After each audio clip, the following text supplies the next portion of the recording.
3 balita tewas dalam musibah kebakaran di pemukiman padat penduduk di kawasan Pulau Gadung, Jakarta Timur, Jumat siang.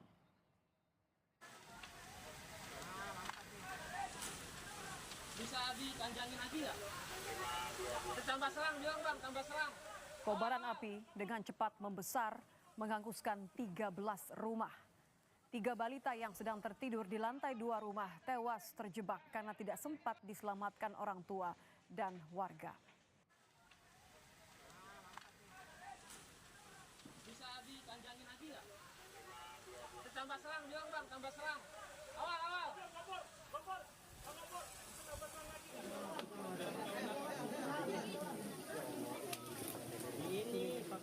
Tim forensik Rumah Sakit Polri yang tiba di lokasi kebakaran langsung mengevakuasi ketiga jenazah. Keluarga korban tak kuasa melihat anaknya tak bisa diselamatkan.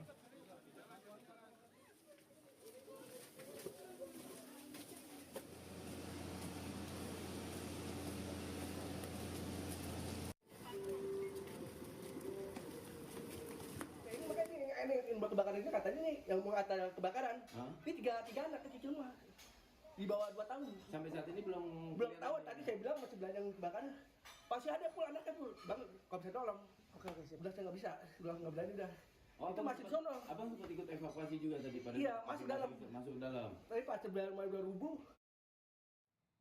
Jenazah 3 anak yang menjadi korban kebakaran dibawa ke Rumah Sakit Polri Kramat Jati untuk diotopsi.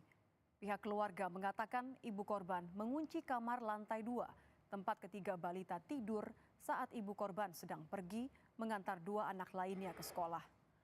Naas peristiwa kebakaran terjadi sehingga membuat ketiga anak terkunci dari luar dan terjebak di dalam kamar.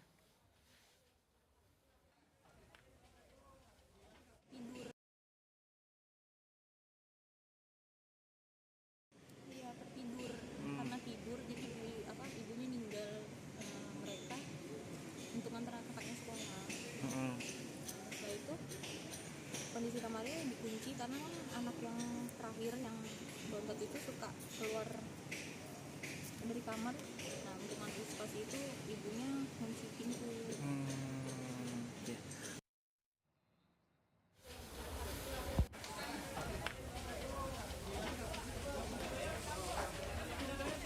Saksi mata mengatakan api tiba-tiba saja muncul dari salah satu rumah warga yang berada di ujung gang. Api kemudian membesar dan merambat ke sejumlah rumah warga lainnya.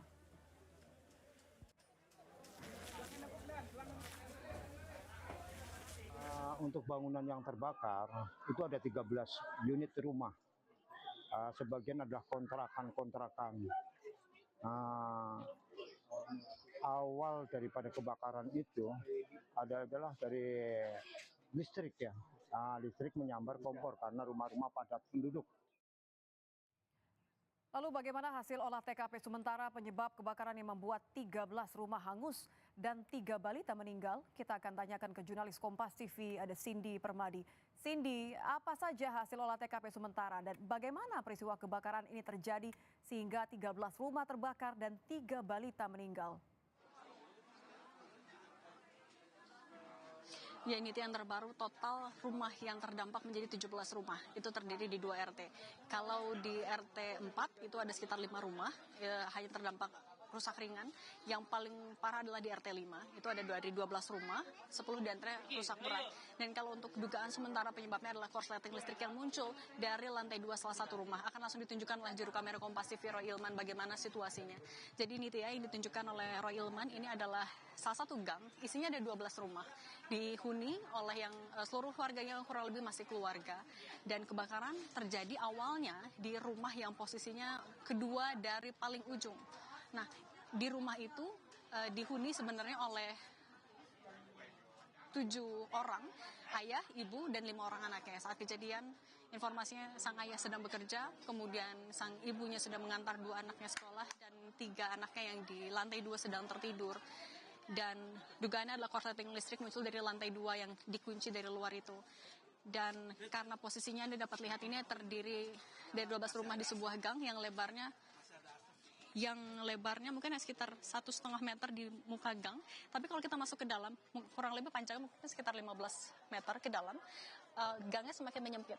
Jadi Anda bisa bayangkan juga Nitya dan juga saudara seberapa cukup berdempetannya antar rumah di gang yang terjadi kebakaran ini. Ditambah di lantai 2 rumahnya, meskipun ini adalah rumah permanen, tapi konstruksinya maupun juga bahan bakunya mayoritas adalah dari kayu, sehingga ketika api itu muncul, api membakar dengan cepat sekali, bisa merambat ke rumah-rumah di sekitarnya.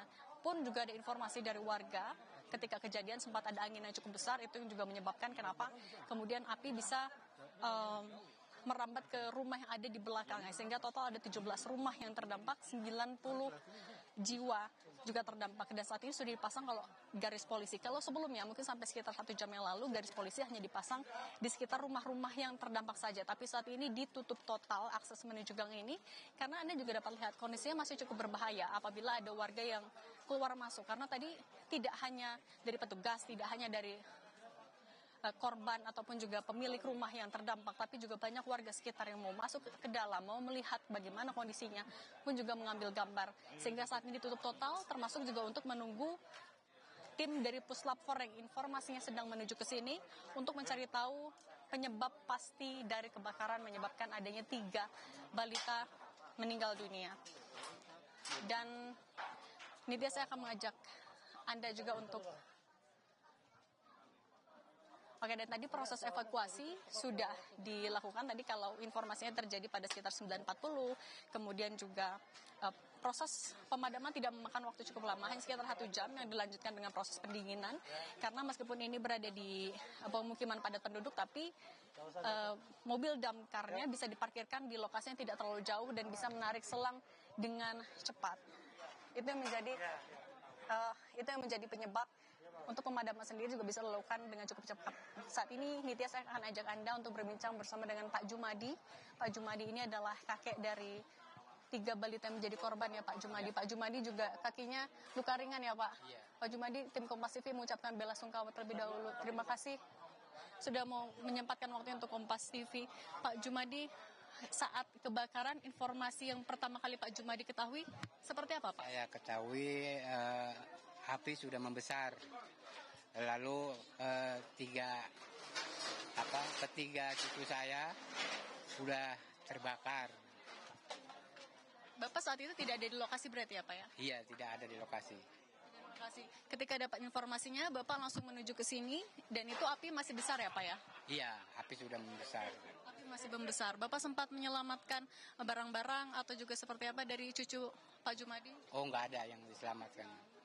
Nggak ada yang sempat diselamatkan. Oke. Kalau kondisi dari ibu atau dari anak Pak Jumadi juga saat ini seperti apa Pak? Ya kondisinya seperti biasa, karena kaget aja gitu, ada shock aja.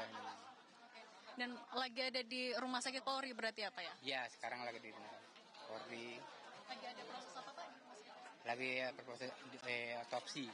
Lagi di otopsi, lagi diidentifikasi ya Pak ya? Lagi di. Rencananya nanti pemakaman akan dilakukan di mana Pak? Nanti pemakaman mungkin di pemakaman Cipinang.